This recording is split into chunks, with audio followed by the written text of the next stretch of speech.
Welcome to today's webinar entitled Using Social Media and Online Tools for Customer Intelligence. My name is Joe Polizzi with Junta42 and the Content Marketing Institute, and very excited to have you here for the Shweiki Media event in our continuing series on leveraging social media strategy and social media tools. Before, I just want to tell you a little bit about me. Why I'm on this call at all, and then how to contact me will come at the end of the presentation if you have any additional questions or anything like that. You'll see next to my name, my call sign for Twitter is @JuntaJoe, so you can reach me there at any time. Just go ahead and type it in if you're on Twitter. I am a speaker on content marketing and social media, blogger. I consider myself a content marketing evangelist, and run a number of businesses in the content marketing and social media space. The name of my company is Shweiki Media, and then we have a number of brands under that, including Junta42, which is a matching service for content marketing, and then the Content Marketing Institute, which is a membership and educational site about content marketing. We also run a social media service for HVAC contractors called SocialTrack. And myself, I've written a book called Get Content, Get Customers, which is all about how brands can create their own content marketing strategies. And there's a little picture of me there. I believe that was taken in Amsterdam. So let's get on with the presentation here and just talk about what today's agenda would be. I would imagine we'll go between about 35 minutes or so. And obviously at the end, if you do have any questions, you can follow up with me directly via email, and I'll give that address to you. So a lot of simple online tools that we really believe that your salespeople and your editors can do to learn more about your customers and really get a lot of that intelligence that maybe you don't have. These are all the tools that I'm going to show you today are free tools. There are premium versions of many of these tools, but I found that you can get a lot of the free stuff is pretty darn good, and you may not even need to get the premium versions. I'll show you a couple of spying tools, online tools, that you can look at what your competitors are doing and also look at what your competitors of your customers are doing. So I hope during this presentation you get a lot of really cool ideas for how you can use these tools. I'll probably be going over about 10 to 12 different tools today in the webinar. So thinking about, boy, you know what, you're going to be going through this presentation today. How can you leverage this information? And here's some things I think you can do. First, I think you can research prospects. So salespeople can research their own prospects. You can really dig deep on your own customers and get some intelligence that you might not have already. You can expand your pool of customers by looking into related competitors of your current customers. I think this stuff is great for editors. You can really find new sources and stories. You can leverage the information for additional sales. If you go through this presentation, you might be even thinking about some new products that you could create. If you're thinking about launching any kind of reputation management services or marketing services for your customers, we'll also go into the competitive analysis and the spying standpoint as well. So what we're going to start off with are the basics. So I've separated this into basics, listening, and then spying.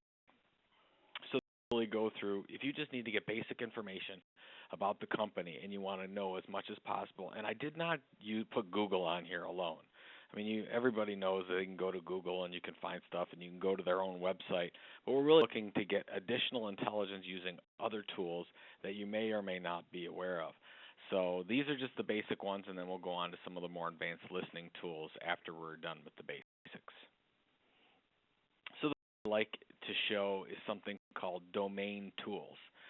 Now, you might think domain tools, hey, I get all this information about somebody's URL, and yes, you do, but you really find out some more specific things. So what I want you to do is, when you get a second, is go to domaintools.com, and for example, you see a profile up on the screen from LinkedIn, and I hope you see some of this stuff, and if you can't, I would just say go to domaintools.com and type in LinkedIn, and you can see if you click on the tab under Site Profile, you see a lot of very interesting information. They tell you the site description, and they tell you all the related sites. So you can say, so if you put in, let's say LinkedIn was a customer of yours, you could then read, oh, here's all the related sites that are on there that may or may not be prospects of yours. You can also look at similar domains. So domains from, let's say you're trying to figure out whether they're doing business overseas. Well, you can clearly see that LinkedIn has a Japanese domain extension, so they're doing business in Japan. And then you can see at the bottom where they're getting visitors by country. So they've got 40-some% in the U.S., and then they've got other percentage of traffic around the world. So it's kind of a nice snapshot immediately as to, okay, here's what's going on with my customer looking at this domain tool. So this is just a basic overview. Nothing too powerful about this, but it gives you some good starter information. So then I just thought, well, we're talking about LinkedIn. Let's go to LinkedIn itself. And I really think that the power of LinkedIn for research is never used by most publishers out there. So I'm going to go through LinkedIn in a little bit of detail about what you can do. And I've used just Eaton Corp. Eaton Corp is a fluid power company. Their corporate headquarters are here in Cleveland. I'm from Cleveland, Ohio. And I just thought I'd type in Eaton. So if you go to LinkedIn.com, and then over at the top right side where you see the toolbar, the search bar, click on that and you can go to companies and you can type in the name of the company that you're trying to do research on. So I put in Eaton, and if you look at that information, you'll see that, boy, a lot of different Eatons come up. Eaton Corporation, Eaton Electrical, Eaton Aerospace. So I can look and see exactly who I'm trying to find. So it's really kind of interesting to figure out, how your prospect sort of organizes themselves using LinkedIn. Okay, so that gives you the basics. So let's say we go and we click on Eaton Aerospace. So we get the overview of Eaton Aerospace. That's great. Eaton Aerospace has 906 people following them. You can click and see their activity and what they're doing. But I really like what you can do with the people there. So let's think of it from a sales perspective, and you're a salesperson. Well, you're trying to get access, especially from B2B standpoint. You need access to 6, 7, 8 people that you need to build relationships with. And how do you do that? You can do that in a lot of ways through LinkedIn. So right off the bat, in my network, it says people that are in my network. So I can look, and if you scroll down to the bottom part of the page, it says Rod Pickney there is a talent acquisition consultant. He's in my network. I could connect directly with him, and that could not connect me with the people that I want to meet, or I could scroll through here and get to more and more people that are related to who I want to talk to. Maybe I want to go more on the marketing side. But very valuable to tell you, first of all, how social media savvy are they? Second of all, you can get directly to the person that you want to target. So if you're trying to target the marketing specialist, you could actually connect with them through somebody else in your network. So very, very powerful stuff. Then if we go, we can learn a lot about what's going on. So let's say that you want to know the new people that are associated with marketing. They'll tell you right off the bat who the new hires are here and how many, when did they start and whatnot. And then you can also figure out who's at what location. So let's say that you wanted to get more information on the marketing people in the greater Los Angeles area. You can click on greater Los Angeles area. This is 91 people, and you can click on that for Eaton Aerospace and get to a more detailed list of those people in that area. So really, really cool information. Also, tell you, there you see on the right-hand side, it'll give you the information kind of like a Hoover's does about what they do, their revenues, when they were founded, direct access to that microsite. You also, if you go to the bottom of the screen there, it'll tell you the former employees. So if you're trying to talk to somebody that did work there, that may be at one time, you can call them up and see if you could talk to them about the company or who to talk to at the company, which sometimes they're a little bit more forthcoming. So we're talking about basic information, but you can really use LinkedIn as a great tool to get basic overview information about the companies you're trying to target. Archive.org. I like Archive.org if you're trying to find out more strategic changes that have gone on in a company. So Archive.org is famous for their Wayback Machine, and that's on the middle part of the top middle part where it says Wayback Machine there. What you do is you go in, you put your customers or the target's URL in there, and then it says take me back, and then you'll go to the next slide. So what I ended up doing for this presentation was I typed in Google. And Google, you can see what they do here. All these links here are snapshots back in time of what the website looked like at that time.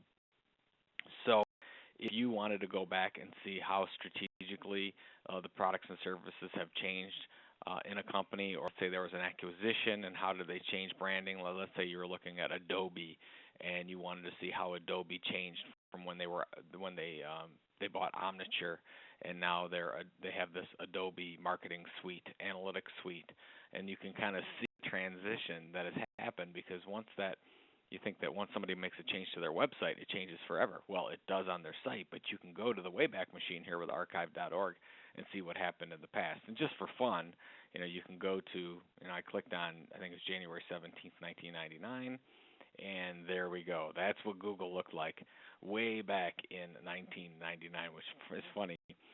It looks pretty darn similar to the way that it looks right now. So not a lot of changes from that perspective. But if you go to your customer site, you will see some huge changes over the past 11 years. Google's probably the one company that hasn't changed very much, but I think it's kind of interesting to see that their overall strategy is pretty much the same, very simplistic.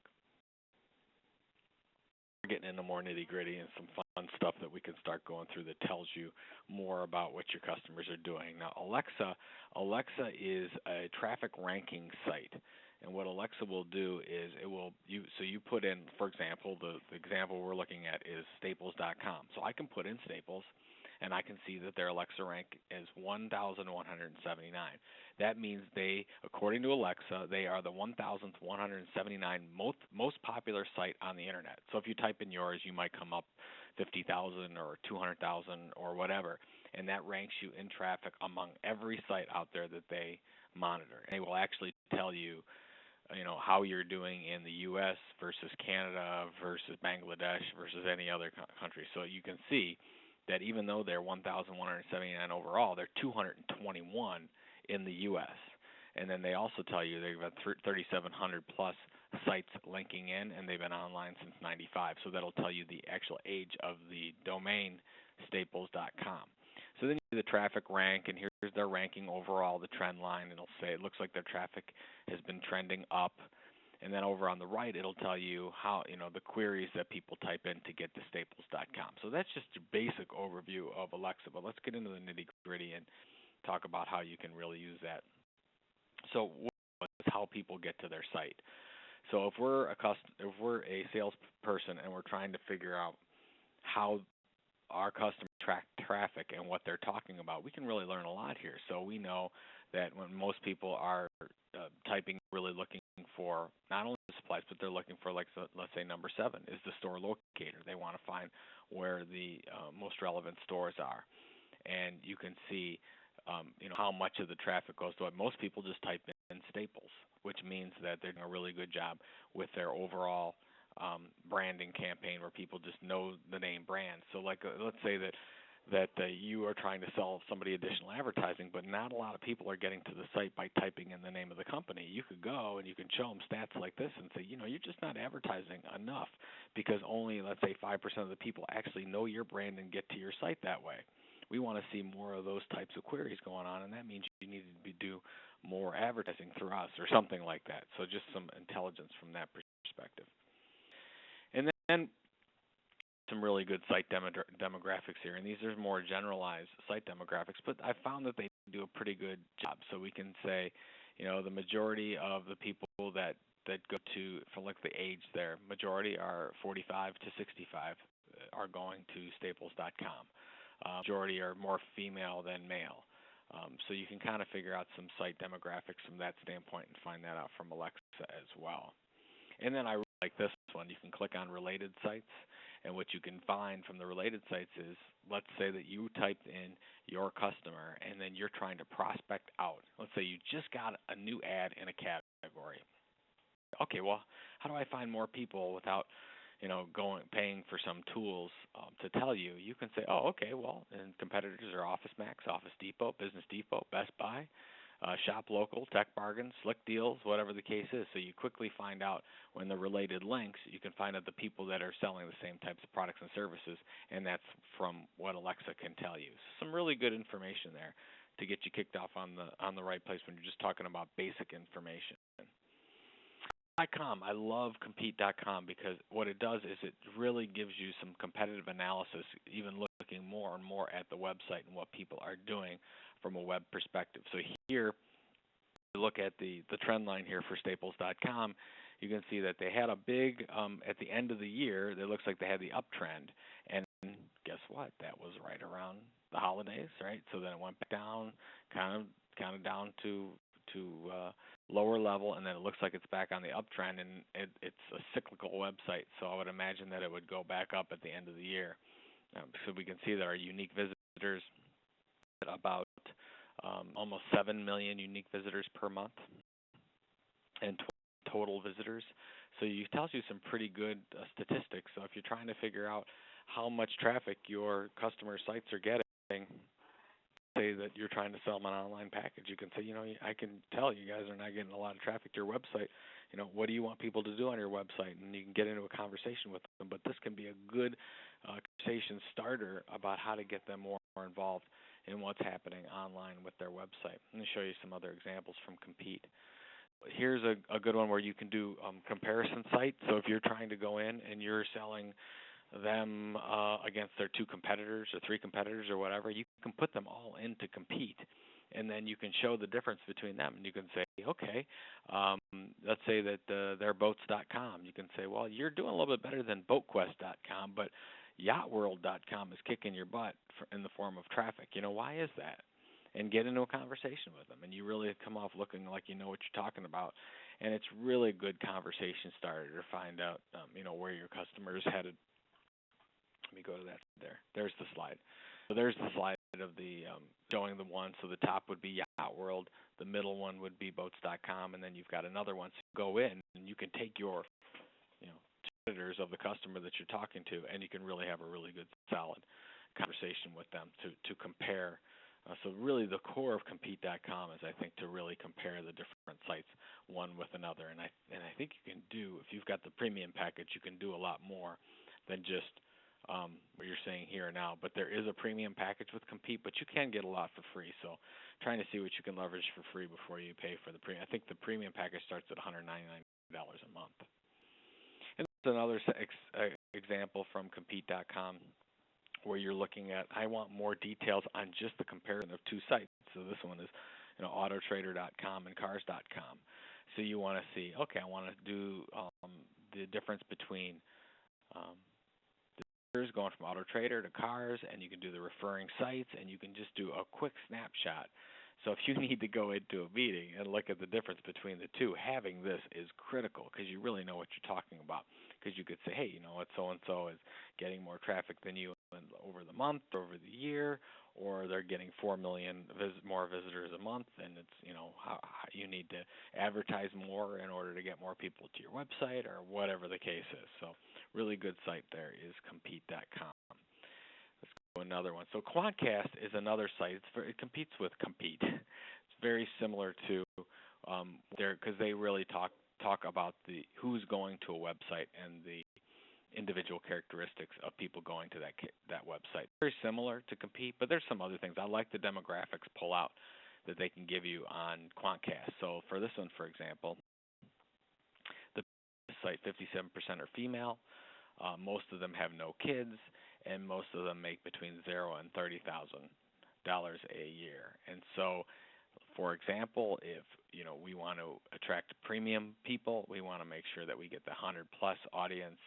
And it sort of gives you a good feel for the type of people going to the site. So if you're going to prospect on a company, you can use this kind of information going to their site and say, we attract more of the same kind of people that you attract to your site. We can get more of those same people because that's exactly what we have going to our site. So just trying to make the rationale for why you would sell advertising and use this type of a service. And then they've got these full-blown Quantcast analysis, which are really, really cool, where you can go into the middle one because it looks at traffic frequency. It tells you the number of visits, number that are just passing by, the number of regulars. So you look right below that by business activity. It'll say that 21% are using it from a business address, 79% from home. Global. You've got similar sites on the right side with say these are other, here's where other people are going in relation to, in this case, it's Hulu.com. Again, on the left side, there's more of those demographics, so they can really give you a good picture very quickly and say, yes, this is exactly what of the people going to Hulu.com looks like. All right, so that's kind of the overview of here's, if I'm just trying to get information, either from an editorial standpoint or a sales standpoint, and most of what we talked about today was from a salesperson out information about a customer or prospect. Now we're listening. Listening is very, very important for the sales side, so you know what you're talking about. You can put the right kind of proposals together, and you can notify your customers of what's going on, but it's also important from an editorial standpoint so you can actually create stories. I think there's a story-making, story-creating opportunity with using a lot of these tools. So let's kind of go over these, and a lot of these have to do with social media. Now, this is TweetDeck, and if you've listened to any of the seminars I've been doing before, you'll know that I love TweetDeck. TweetDeck is a Twitter management tool. So in order to use TweetDeck, you first have to use Twitter. So you sign up for Twitter, and then you link up your Twitter account with TweetDeck, and then TweetDeck manages that. So if you're on Twitter and you just think it's the stupidest thing ever, and you can't get used to it, you don't know what the benefit is, download something like TweetDeck, because then you'll start to see the power of it.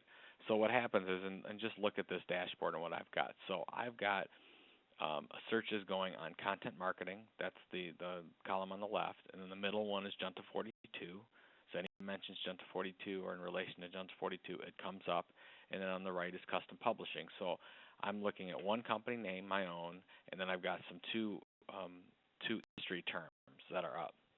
And what happens is that every time something goes to Twitter anywhere in the world, I get a notification if somebody's talking about content marketing or Junta 42 or custom publishing. So from an editorial standpoint, I can keep up to date with what's going on with whatever story I'm trying to talk about. And from a company standpoint, I know if somebody's trying to talk about that company, let's say my biggest company is Coca-Cola. So if anybody mentions Coca-Cola, which is a tough one because a lot of people mention them, or somebody like Kodak, they have a lot of mentions. I know about it. In a B2B standpoint, where companies aren't mentioned quite as much as consumer, it's a lot easier because if somebody mentions it, usually an article or a blog post or something pretty significant, or from a B2B standpoint, somebody's either complaining or talking up a service. So we want to know about that. We want to know just as much as our customers do from that standpoint. So these give you up-to-date that comes right on your screen, or you don't have to get notices. But I like to get the notices because if somebody's talking about me, I want to know right away and figure out what I'm doing about it. So from a listening standpoint, TweetDeck is outstanding. Now, Twitter Advanced Search. So you can do a lot of this stuff on Twitter search that you do on TweetDeck, but TweetDeck just makes it so easy to use. But there are some things that TweetDeck can't do where you can get really refined on Twitter. So people are on Twitter about certain words, exact phrases. You want to keep out certain words. You want to follow certain hashtags, which is the number sign. It's a hashtag, which is a way to organize content on Twitter. You want to find certain people, which is the second area here we're talking about. Or you want to, this is really cool, you can do the dates at the bottom, but what I really like, and I know a lot of businesses have done successfully, is you want to do location-based. Let's say you're a regional magazine, and you only want to follow the people and the stories that are in 30 miles from your location or from your zip code. You can use Twitter Advanced Search to just focus on those. Let's go to the next slide, and I'll show you an example. So for this one, we do a location. We want an alert location near 44114. That's the zip code for downtown Cleveland. And I want to know anybody talking about whatever in a 15-mile radius. So this is just anybody who's tweeting from these locations, I'm getting a notification on it.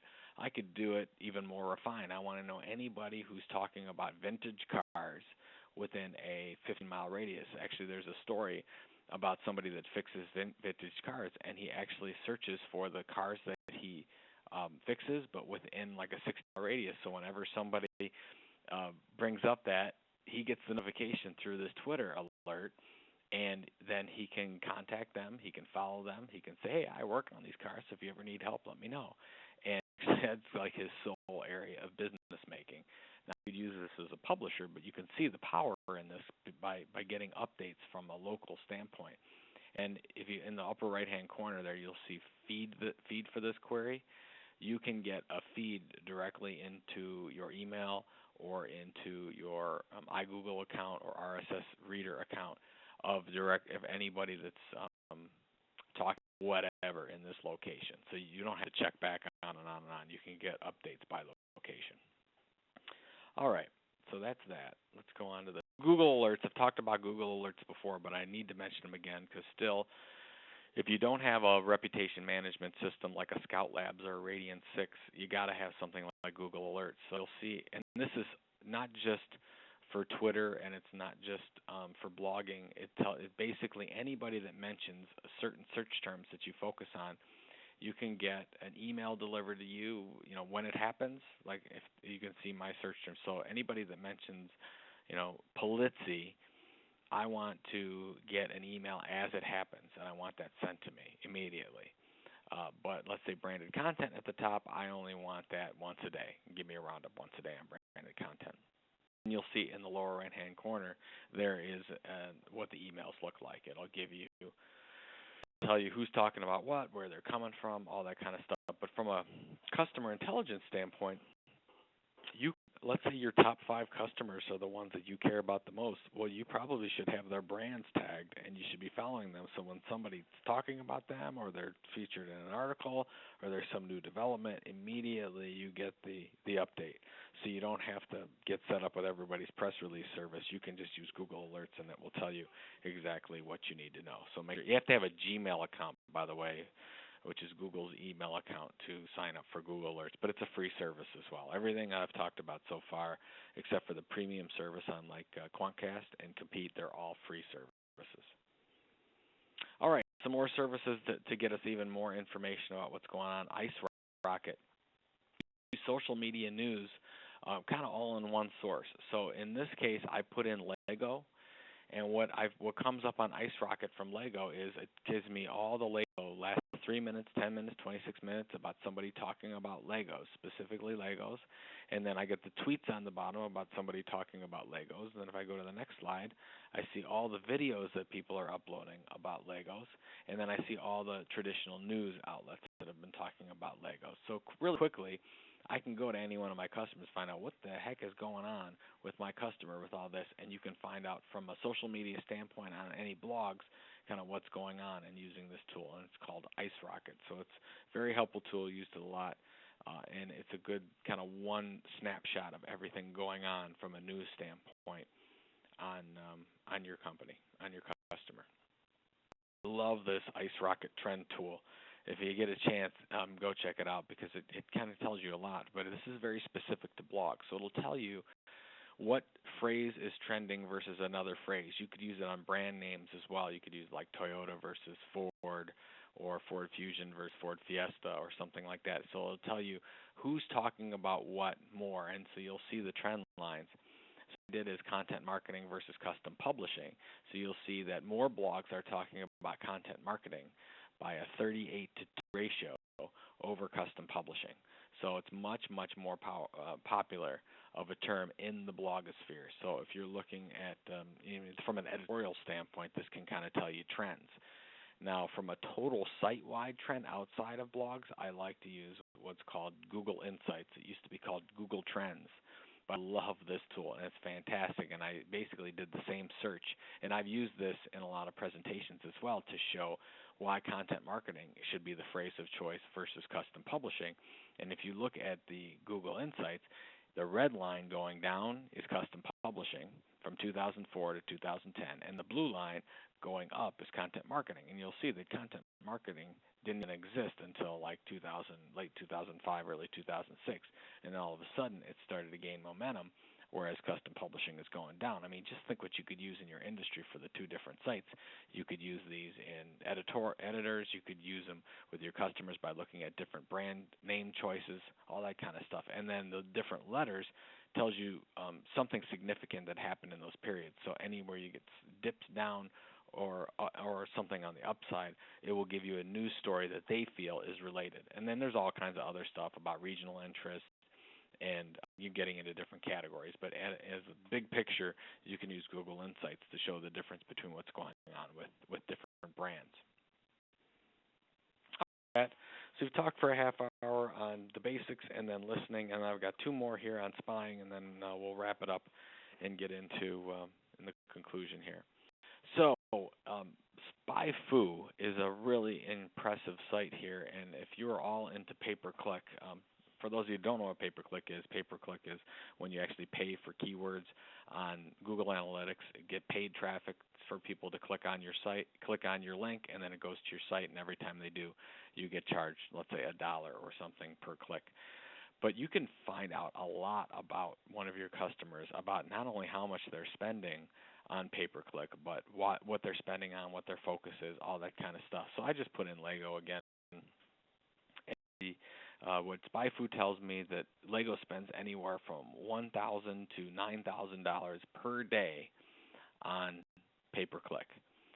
So what I love about this is you could go into one of your customers and they could say, well, shoot, I don't have $10,000 for an ad. And you could say, well, you're spending $5,000 a day on pay-per-click. Why don't we do some content creation programs so you don't have to pay for all that? We can do some SEO content for you or something like that. Some really, really good information there. So then they've got the 10 best paid keywords. They've got daily organic traffic value, which means how they get the value of their natural clicks, which is between 6K and 15K a day. So people were actually clicking on those, how much would they have to pay if they weren't organic or non-paid sites? And on the trend line, that they're paying more, they have more of a budget recently, so they're stepping up their pay-per-click program over the last few days. So it can really tell you a lot about what your customers are doing. And then it gives you kind of this whole breakdown of what's going on into different paid keywords, what they're spending on, which are a lot, what their different organic keywords on. There's a ton here. If you're looking at a smaller company, it would be a lot easier, but you can at least say, like, what are the top competitors? You got Jumpstart.com, Games.com, who are also spending on pay-per-click. Again, another competitive analysis. And then you can look at organic competitors, Brookset.com, StarWars.com. So those are the ones that aren't paying but are competing with Lego for traffic. So you can really, really get a good idea. And also, it's funny if you're trying to figure out, hey, LegoFan.org, does Lego own that? And there it is. It says, yes, they do. Because in the lower right-hand corner, they say there's the domains that Lego.com owns. Because then they go through that to the DNS in the back. So some really good information there about just figuring out what your customer is doing. Okay, here's the last one here. We'll go into Keyword Spy. Very, very similar to SpyFu. By the way, both of these have premium versions, but again, you can get a lot of information off of the basic. But if you find it's helpful and you're using it a lot, you might consider getting the paid version. But this one I did on Microsoft, and I like it. They give you some of the same details. Some of it's a little bit easier to read. So there's your daily ad budget. About $44,000 Microsoft spends a day. Wouldn't you like to have that budget? $44,000 a day they spend on Microsoft and get about 42,000 clicks. So they're spending $1 per click average. And then it tells you the overview of what they're spending it on. Microsoft Windows software, Windows Vista software. So their number one position on the paid side. And then they've got their competitors to the right, Nextag, Amazon, Dell, whatnot. So again, some more really good information on figuring out what your customers are doing, or competitors for that matter. And then you've got these really good charts. This is the last slide, by the way. Got some really good charts on PPC competitors versus organic, so they can give you, oh, okay, well, here's a whole breakdown on PPC competitors, and here's the whole breakdown organic. So on the left side, that's the competitors for paid online AdWords, and then the one is for earned. So those are the real asset-based content that they already have on their site, search engine optimized content that people are clicking on. So obviously some of those are very, very different, but you can really tell. You will probably want to talk to the PPC folks, because they're the ones spending money on traffic that haven't been able to get it organically. It gives you a good feel for what's going on from a competition standpoint, some really good information. Now, to wrap this thing up, about 10 tools. There are tons and tons more. This is the tip of the iceberg, but at least to get you started with some competitive analysis stuff. I did part of this presentation to a publisher last year, and they didn't know about any of these tools that I talked about except for Google Alerts. So all the other ones we talked about were new. So I'm assuming a lot of these would be new to you, and you can figure out the ones that are going to be most beneficial. I do see the most benefit when it comes to talking to your sales reps and having your sales reps use this for competitive analysis and putting together proposals for for your customers and prospects, because with this, you can really do some amazing things with your own program. You know what they're spending from an online standpoint, especially with pay-per-click. And in some cases, actually talk to some sales reps that end up knowing more about what's going on online than your customer, because if you're following them on Twitter and getting Google alerts, you really have a really good understanding about how your customers are being talked about and how your customers are talking to their customers online.